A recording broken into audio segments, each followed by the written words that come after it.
అన్న భౌదీయుడు అంటే ఏంటన్నా అన్నారు చాలామంది జెన్జీ కిడ్స్.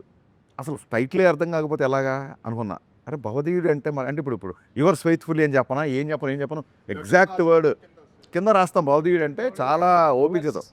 కళ్యాణ్ గారు ఫస్ట్ టైటిల్ వినగానే చాలా ఎగ్జైట్ అయ్యారు.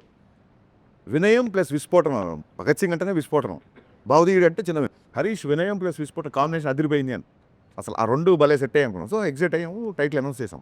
మేము అనౌన్స్ చేయలేదు, లీక్ చేశారు కొందరు, అది పక్కన పెట్టండి.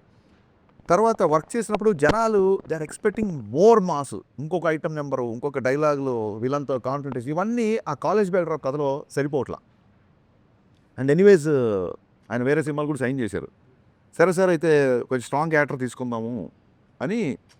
ఈ చూడండి, ఒక యూనివర్స్ అనేది ఒక కొత్తగా బయలుదేరు కదా, ఒక గబ్బర్ సింగ్ యూనివర్స్ లాగా, ఒక కాప్ యూనివర్స్ నుంచి మళ్ళీ అక్కడి నుంచి ఒక క్యారెక్టర్ వచ్చినట్టు, అలా ఒక థాట్ ప్రాసెస్లో తీసుకొని ఒక పవర్ఫుల్ కాప్ అయితేనే మళ్ళీ ఉంటుంది. అంటే గబ్బర్ సింగ్ అప్పుడే చాలా చెప్పాలనుకున్నాం, లెంత్ కుదించాల్సి వచ్చింది. చాలా రోజులైంది కదా, మళ్ళీ చేద్దాం అన్న యాంగిల్లో అప్పుడు మళ్ళీ కాప్ క్యారెక్టర్ స్టార్ట్ చేసాం.